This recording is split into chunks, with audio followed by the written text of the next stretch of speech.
let's get started with today's juicy content, okay? So let's get started. So day 5, if you remember, bonus number 1 was jumpstarting your audience, and bonus number 2, I was going to be talking about the next steps to get your business making money. So I've put it all together in one presentation for you today. So let's dive right in. Now, so your best idea, ideally you should select the best idea just on the tail end of the last day that had the highest score in part 3 and the most scores of 1 for the 3 scoring questions in part 4. Okay, so just to recap a little bit, while also thinking of your market situation, key considerations such as the potential for multiple and consistent income streams and the subjective questions in section 4 as well. And based on the analysis in the workbook, your new business venture should be evident now. So you should have decided on your business venture at this point, okay? Now, the big question, what comes next? So once you have determined your business idea, there are some key things that you need to think of next in order to actually launch your business out to the world. So questions like, what are the main goals that you initially have for your business in the beginning? So not just financial goal, but your impact goals as well. And what will you be selling? And how much will you be selling it for? And how will you let people know of your new business, which is really key. And I'll get into that more as we go along. Now, I've discovered that there are really 8 simple but key steps to starting a business. And these steps are how I've been able to 10x my sales since starting both my businesses and add thousands of my exact ideal clients to my email lists. I've created a simple framework basically to demonstrate the 8 crucial steps. And I call this framework the 8-step startup framework. So I'm going to take you through looking at basically what each of those steps are and sort of a summary of what you need to focus on at each step, at each one of those steps, okay? So this is the framework, the 8-step startup framework. So at the top, which is where it starts, is doing your market research and coming up with your business idea. So essentially, I have put in everything that I've put into the Bootstrap Business Blueprint and the workbook that we just went through was all related to the research and your idea, okay? So that's what we covered in step 1. So we've essentially done step 1 together already, and you found your business idea, okay? Now, once that happens, you need to focus on your audience, okay? Which I've talked about a little bit before, earlier in the week, and I'm gonna get into a bit more later on. And then you need to focus on your offer. So sorry, I shouldn't say then you need to focus on your offer. It's not like these steps are independent of each other. Everything still, works together. You still need to consider the other steps when you're in the current steps. So like when you're thinking of your offer, you still need to consider your audience when you're creating your offer, okay? But I put it in this order just because this is the order that you need to kind of think of them in. So you need to know, in my humble opinion, who it is that you're going to be selling to, who you want to sell to. If you have a niche, pick a niche.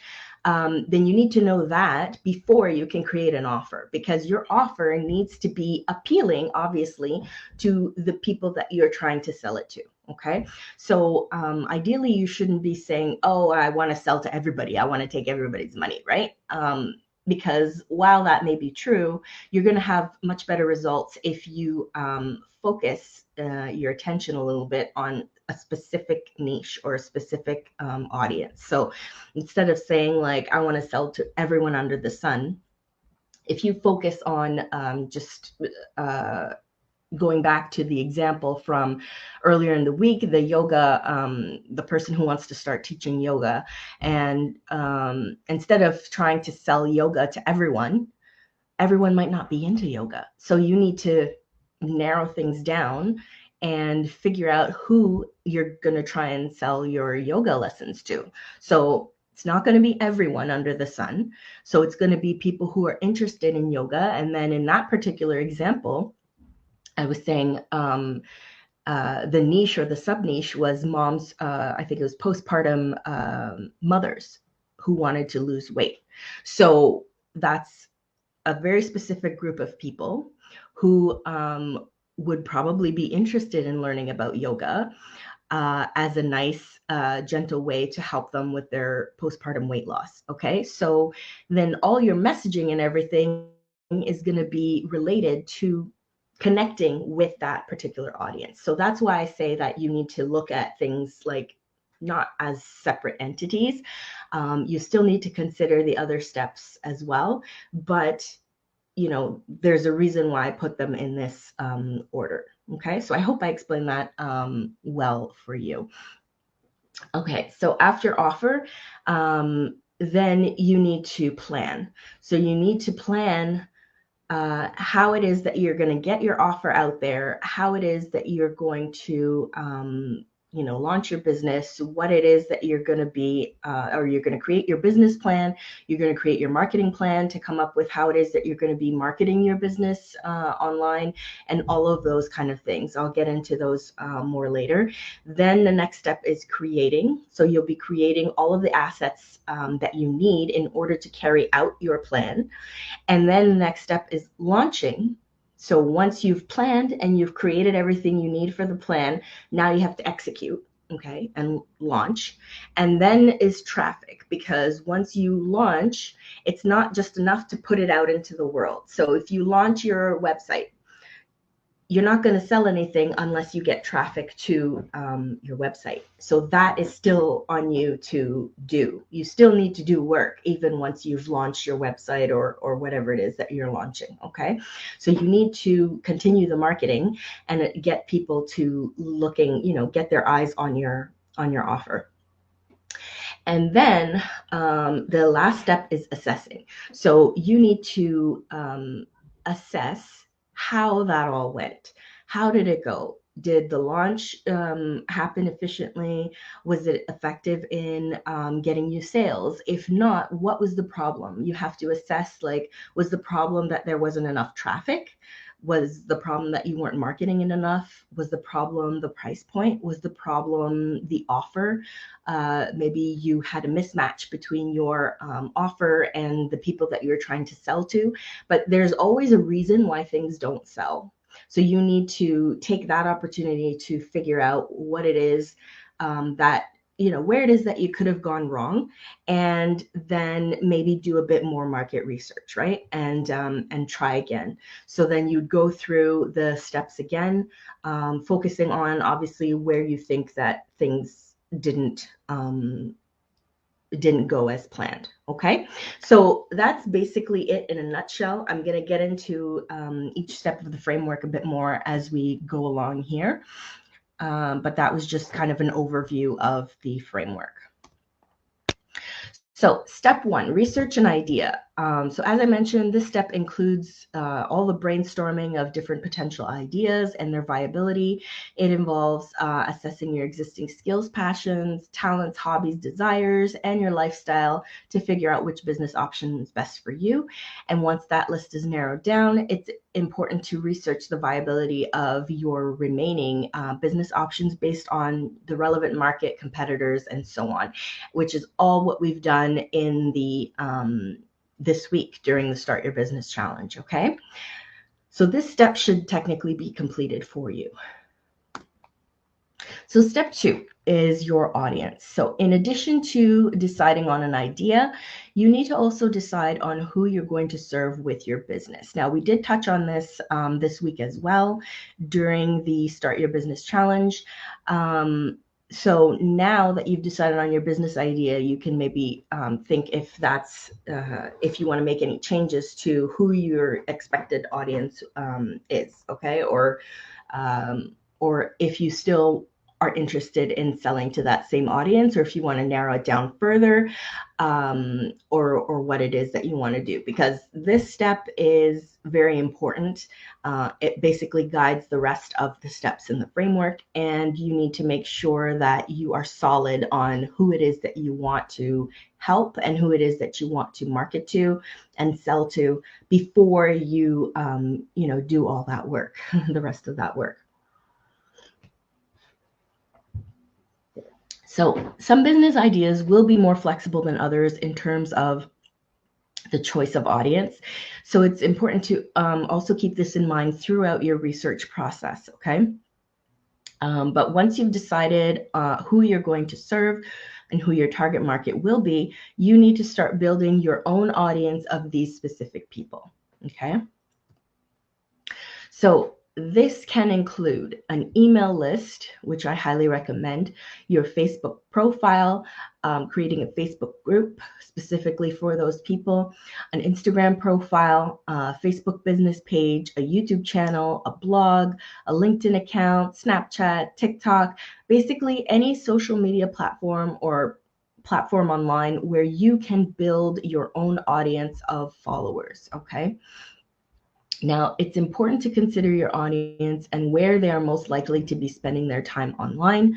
So, for example, if your new business serves other businesses, so if you're a B2B business, you might choose LinkedIn to grow your main audience, right? Because that's where more businesses are going to be hanging out and or spending their time and so on. However, if your target market is teens, you might choose TikTok then as your main platform instead, okay? Because that's just it tends to be a younger audience.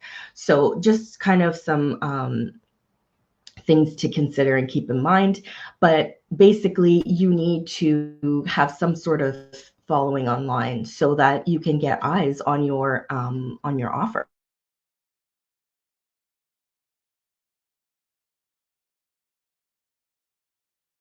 on your product, on your service.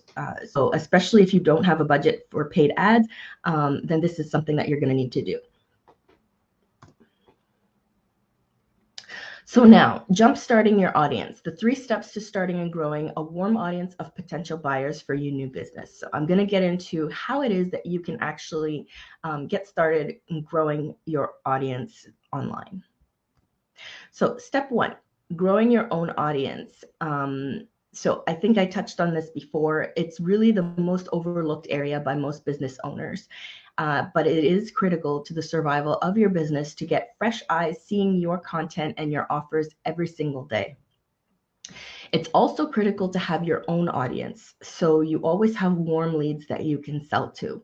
Now, you can grow your audience organically, as I mentioned, or through paid ads on Facebook or Instagram, Google Ads, or so on, okay? But really, the message is, the takeaway is, you need to grow your own audience and have your own audience that you can communicate your offers to, okay? Now, you can do this if you're going to be doing it organically with minimal budget, which I presume most people will be doing for starting out. Then the simplest way to do this is by networking on whatever social media platform it is that you decide to use. So if it's going to be Facebook, let's say, which is the platform that I've chosen to use, or at least the main one, then you need to put yourself in other Facebook groups where there are a large number of your specific target market, and post content that's not just valuable to your specific target market, but also that has a call to action to join your group or follow you if they're interested in learning more. You always need to keep in mind when you are trying to recruit people, so to speak, to your own audience and to follow you, that you need to cater to what it is that they are interested in, okay? So nobody cares that, oh, hey, I started my own business. I'm selling yoga classes, so come join me, come and buy my yoga class membership. No one's going to really bother with that. Okay. It's unfortunate, but it's true. People are focused on their own wants and their own needs. What's in it for them? So if you say it in a way, if you can, you structure your messaging in a way to say like, I've discovered a new method of yoga that helped me lose 30 pounds after I had my first baby. And I want to share it with as many women as I can, or something like that. Or do you want to lose 30 pounds? If you've just had a baby, I found a new method of yoga that will help you shed the pounds quickly. Join my group and I have some, free videos that you can watch to get started, or something like that. That will be appealing to the people in your specific target market, and they're going to be more likely to want to join out of curiosity, and also because that's them, right? That's like, oh, I just had a baby and yeah, I could lose 30 pounds. That'd be amazing. So I'm going to join the group and watch those free videos, right? So you always have to have some kind of messaging that appeals to your audience, your target audience, and ideally something you can offer them, like a freebie or something that you can offer them to attract them to you and to get them into your audience. Okay. So then what happens is they're going to be a warm audience that you can continually, nurture and market to. So I'm going to get into that a bit more in the next couple of steps, but this is really super important, and like I said, super overlooked. So I can't say this enough, but you really need to focus your efforts on this and grow your audience, or try to grow your audience every day, okay? Or as much as possible. Okay, and the next step is to nurture your audience. So once you've started growing your own audience, you need to keep them engaged, okay? You need to keep nurturing them. It's not enough to have them in your Facebook group, let's say. You need to make sure that there's always a reason for them to keep sticking around. And always a reason for them to keep paying attention to you, or they'll forget who you even are, right? So you need to provide content that will be useful for them. Again, the focus is on them, not on you, not on your offers, not on what you're selling, but on them and what interests them and what will keep them engaged and interested. So don't make the common mistake of constantly pitching to them either, okay? So I think the two main things that I see my clients do are either they never pitch to their audience, and they never pitch to make any offers or sell anything. So the people in their audience or in their Facebook group don't even have any idea that they sell anything. Or on the flip side, they're constantly pitching. And it's just a turn off to people if you're just constantly pitching. If they are in a Facebook group, like your Facebook group, for example, and they start to realize that all you're doing is pitching them to buy stuff from you, they're probably going to just leave, because nobody wants to be sold to all the time. Okay. So, especially if you're not focused on them in your selling and you're just straight pitching, nobody wants to be on the receiving end of that. Okay. So don't make that mistake. Don't make either mistake, but definitely don't make that mistake. Now, here's where you can also create a marketing plan with clear sales goals, and then consider your sales goals when you're creating all of your social media content, okay, to nurture your audience. So creating a marketing plan will ensure that you are creating content in a balanced way, so that you are providing enough nurturing and enough value to your audience, and also balancing that with tasteful sales content as well. Okay. Okay, so step 3, sell to your audience. So like I mentioned just a minute ago, some people have real difficulty selling anything. You're selling to their audience. So if you create a social media content plan with a mix of content and include your promotions as a natural element of your social media content, then I think you'll be able to see much better results, okay, than if you just post willy-nilly and you're not keeping track of what type of content you're putting out there, and you're not keeping track of how much of it is sales content.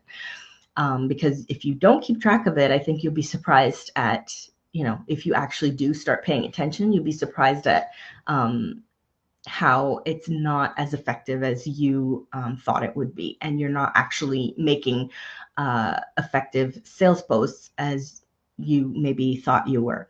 So create a plan and stick to the plan, okay? And include a mix of content formats also. So if you're a solo CEO, if you're a freelancer, or you're the face of your brand, you'll need to include all content formats for best results. So image posts, reels, and live video content. You'll need to include value content, of course, and inspirational content is the word I was looking for, and also promotional content, okay? And you don't even need to always have content related directly to your subject matter or your business. You can also have just some casual posts or posts to just to initiate engagement in your group and create more of a fun environment or a close feeling as well with your followers, okay? So a mix of content is the best, but don't forget to include promotional content and sales content in that as well, okay? So because you won't sell if you don't sell. So you won't make sales if you don't sell. The goal in these 3 steps is for your audience to get to know, like, and trust you, so they have confidence in purchasing from you.